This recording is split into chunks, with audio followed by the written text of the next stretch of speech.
Hello, everybody. I heard yesterday was quite a nice party, and some of us were dancing, actually, wanted to say. So I hope that you had a really lovely first day of the conference and a wonderful evening. And thank you for joining this panel. And I will reintroduce my panelists in a second. But please allow me to introduce myself and to make a short intro into the topic that we are about to discuss. My name is Justyna Jasiewicz, and I work at PwC as a manager in digital public sector team. And in our daily business, we support public authorities in their digital transformation. And we work with governments and public institutions all over the world, actually, mainly focusing on Central Eastern Europe. And before that, I used to work at University of Warsaw, which is 5 minutes that way. And then I used to work, and for 12 years, I was a lecturer and researcher there. And then I was working in the Ministry of Digital Affairs, which is 3 minutes this way. So basically, I'm at home.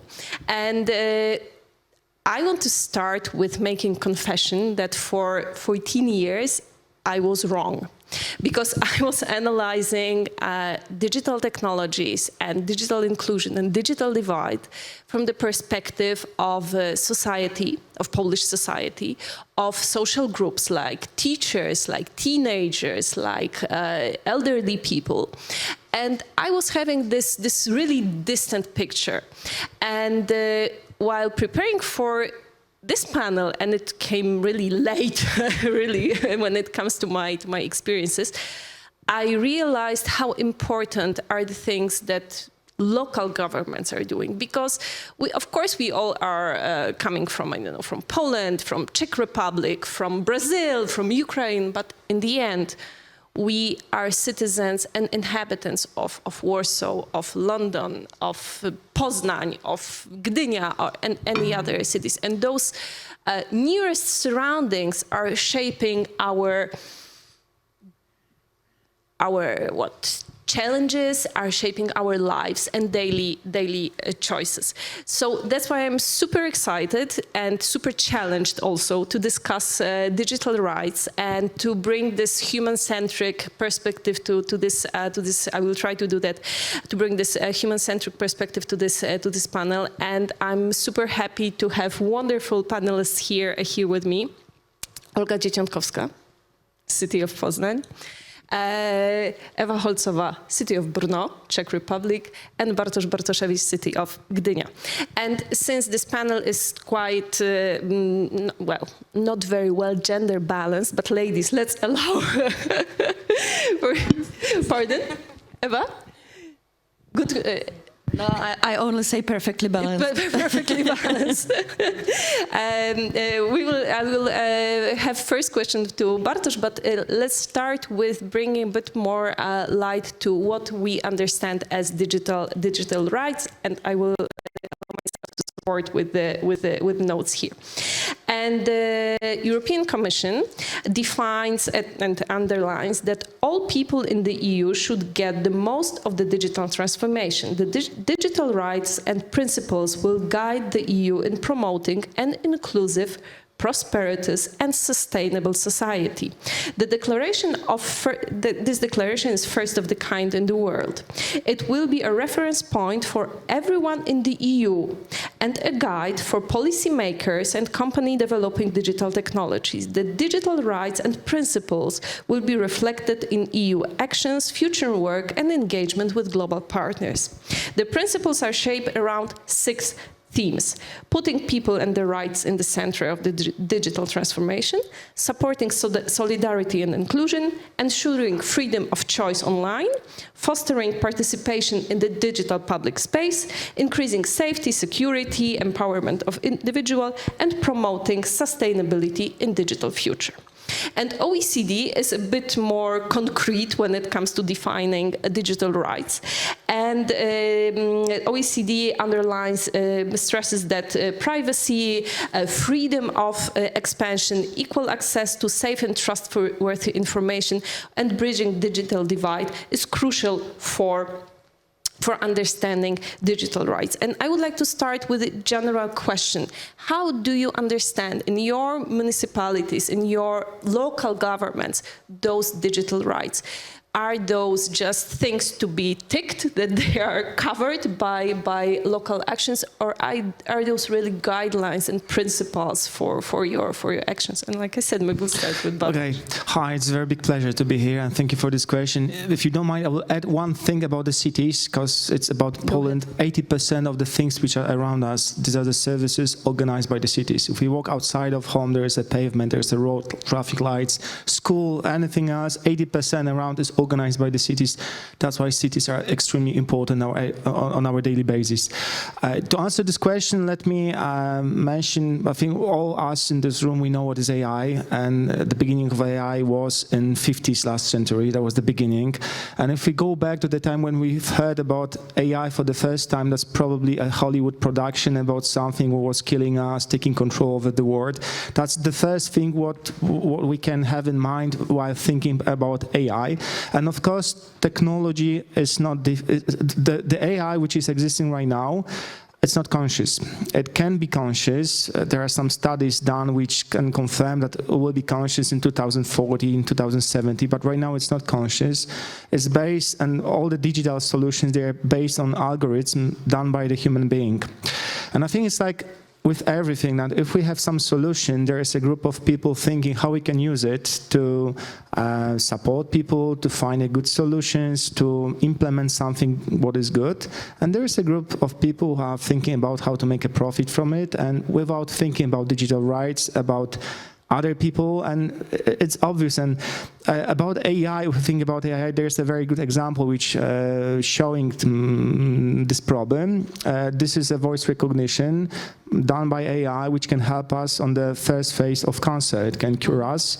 There is a chance that you have a conversation with your doctor, and the doctor, while he's using the system, he can tell you that immediately you have to come for the appointment because there's a chance you have some problem. And we can imagine how powerful tool it is based on AI. But in the same time, we can think about that there is an insurance company using the same solution, and while we are calling to renew our contract with the insurance company, we get information, so we can't do it this time, just think about something else. So different words, different views of AI, how we can use it. And from the perspective of the city, we want to increase the quality of life, and we have to do it by using different tools, different solutions, and it includes AI. And we are already using it in Gdynia and Warsaw and most of the cities around Europe, probably.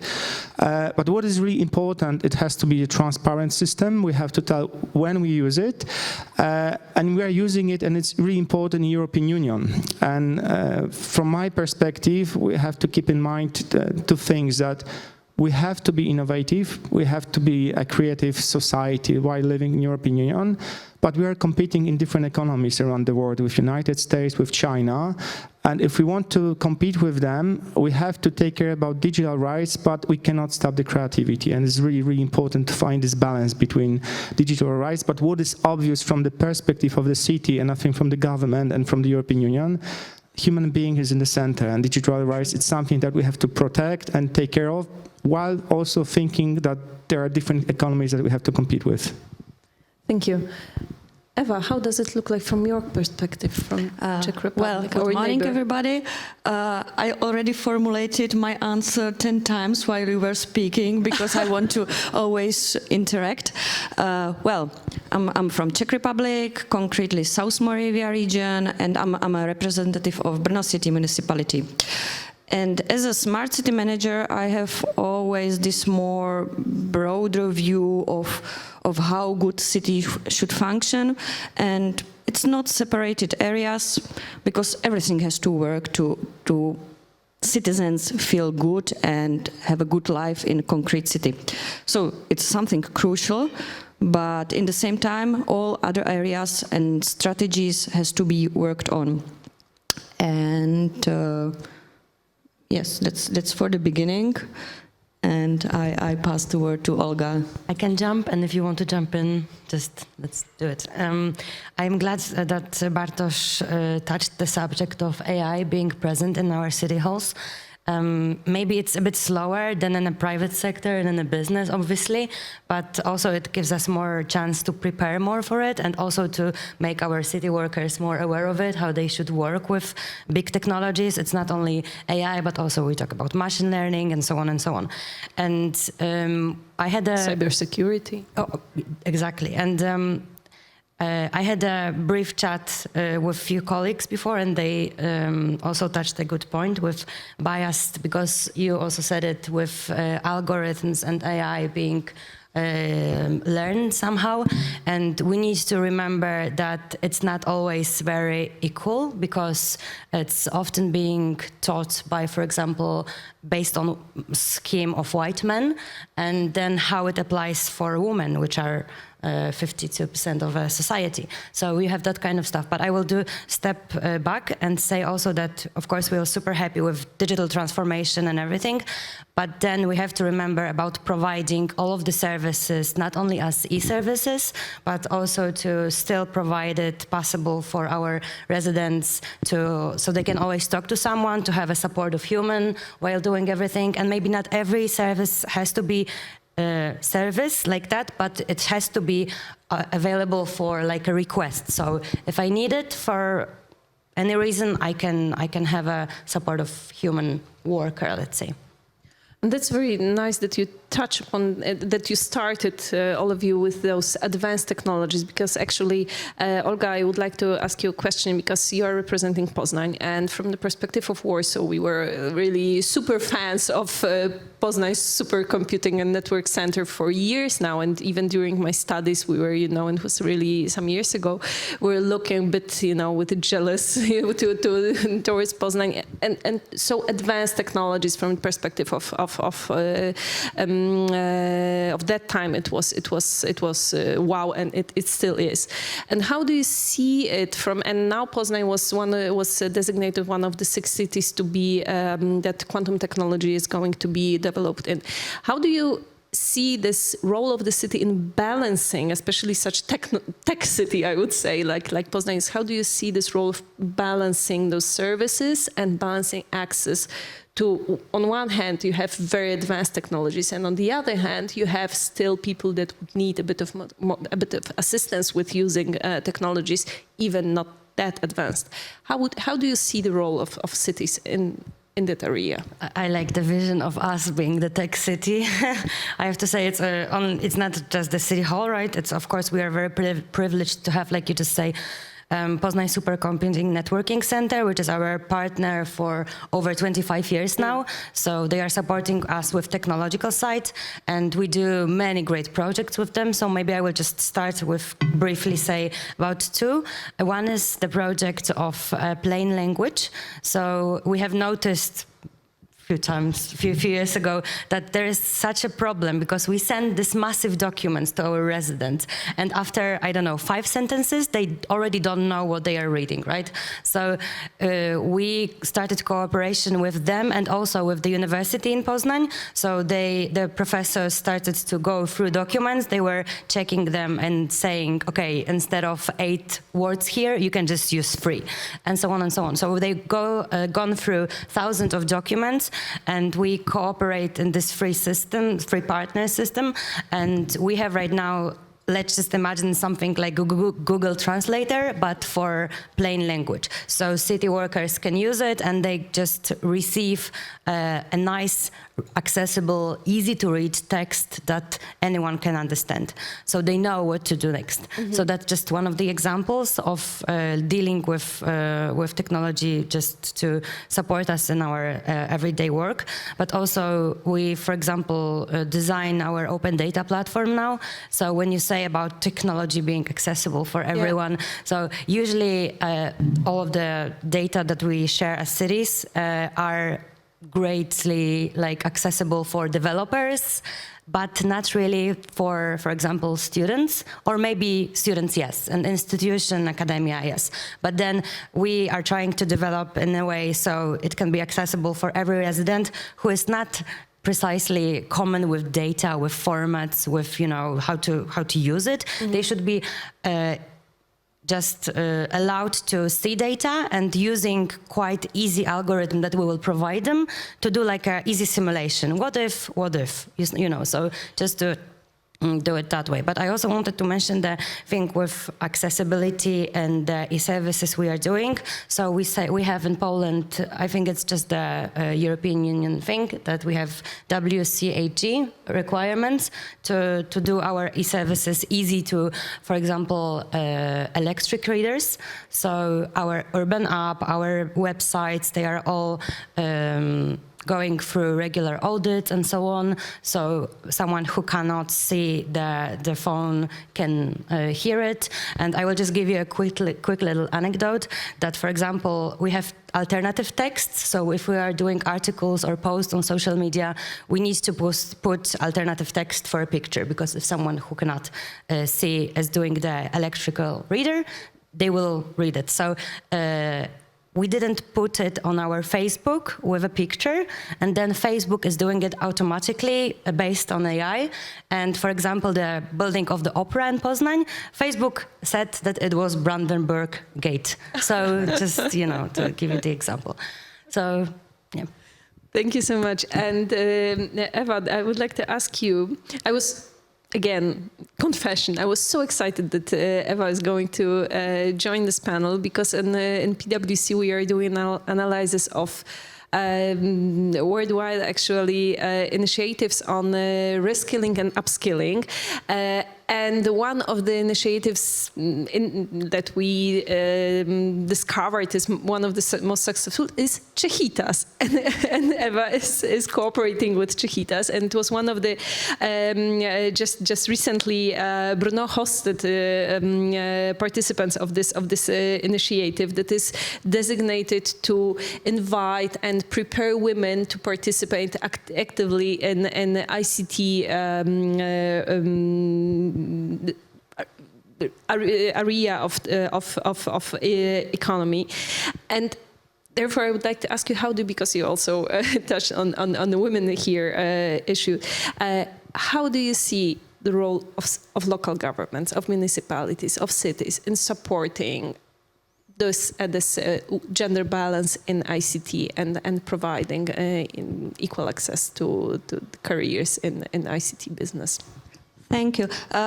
Finally, I'm happy to say that it's important for us, you know, because it not always true that it was like that in the past. So this question is very important, and why so? To give you a little bit context of South Moravia, the 5 biggest domains are IT, cybersecurity, game industry, space industry, and electron microscopy. And from that you can get an idea that we are a highly tech region with actually data-skilled population above the European Union average. But it doesn't apply to everybody. Of course, we are much stronger in private sphere than public sphere. We have something in common with various European countries. And this Czechitas project started as NGO, and this year I'm very proud of that. We managed to support them from the municipal budget. And the aim is, of course, put the woman in IT, but more importantly, to break the stereotype that the women do not understand mathematics, techniques, IT in general. And so they also offer career counseling, excursion to the companies, and they link already the students and the women with the companies, and also they started already with the kids and younger generation. So this is concrete example like how to really start from the beginning of the life and work with tech, science, education. Of course, we are just talking about one part of population, because we are a very tech region, but the Czech Republic is really in the end of the ranking of women in IT in the European Union. We have 10%, only 10% of women working. So we are really lacking a big pool of talent, and we are trying to attract foreigners, and actually we have all this pool at home. So education and support of this initiative is crucial. Great. And now we have perfect link to my, I think, last question before we move to the questions from the audience, to Bartosz, because Eva touched upon education, and I wanted to ask Bartosz about one of the schools that was some years ago open in Gdynia. It was Microsoft flagship school. It was opened in 2019, just before COVID hit, and it is. Then you said. Again, allow me to support with the notes, that technology is able to effectively support education and gradually change its face, bringing many benefits to the students and teachers. Although good relationships in school environment still remain the most important, we do know that modern solutions inspire and give a lot of creative possibilities to tech openness and changing world. And now we are in 2023, after a few years of pandemic. Many things have changed. Yes, so how do you see the role of school, the role of education, and role of new technologies in designing and supporting those, creating those social connections at schools? Okay, I'll try to add something to the previous questions as well. There was a question, what's the role of the city and how we can do it? Sure. I will just mention in 2000, I have to show off a little bit, and mostly about the city of Gdynia. I have to say good things. In 2000, I think in 2000, we're the first city in Poland where the 5G was implemented. And we signed a contract with one of the providers in Poland. And there was a role of the city, and it was education. Because everyone was asking us, what's your role? And of course, there is a role of provider of the company which is providing the network, but our role was to educate the people. What does it mean? What is 5G? What is it about? And it's also about education. Formally, and it's written in the formal document in the city, I'm the deputy mayor for the quality of life. And it's the quality of life because I'm responsible for mostly for education, and education affects all of us as parents, as grandparents, as aunt, uncle. It's about the whole city, about the future. It's about the quality of life. And according to Polish law, just yesterday, I was actually forced to present the result of the educational system in Gdynia to the city council. And I had to tell how is it going, what kind of results do we have. It's done by the law, I have to do it. And for the last few years, I've been telling the city councils the same thing, that from my perspective, there are two things really important. It's math, the results in math, and the results in English. The results in math, it's obvious. I don't think we have to answer why math is important. And English, because English gave us an access to the knowledge around the world. We can study on different universities which are in Brazil and United States, the best universities around the world, and Czech, but we need to have a knowledge, we have to be able to speak English, that's why it's really important.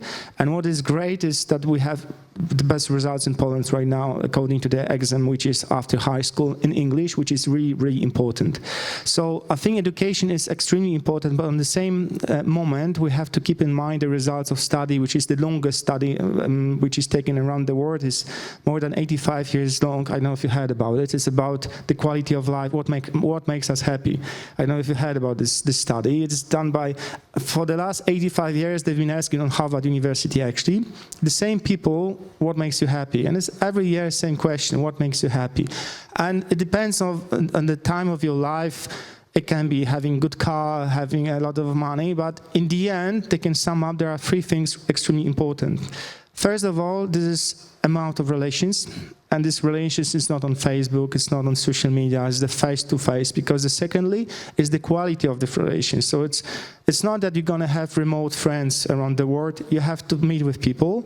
And on the third thing is that the good relations are making us healthier and living longer. And this is study done, the longest study is confirmed by the scientists. So actually on the one hand we have digital, we have ICT computers, we have a lot of ICT solutions in the school, but the most important thing in school is the relation mostly between teacher and kids, kids between kids, teachers between teachers, teachers between ministry and so on. So it's really important we'll focus on relations, but we have to use a new technology, AI, machine learning, other solutions to increase the quality of education in the whole system. Thank you so much. This is great those are great last sentences from us. As I said, that we will try to have this human-centric perspective. So thank you very much for that. And we do have a few more minutes for questions from the audience. So anybody? If not, we can just boost a bit more how great we are and what we do. No, I'm joking.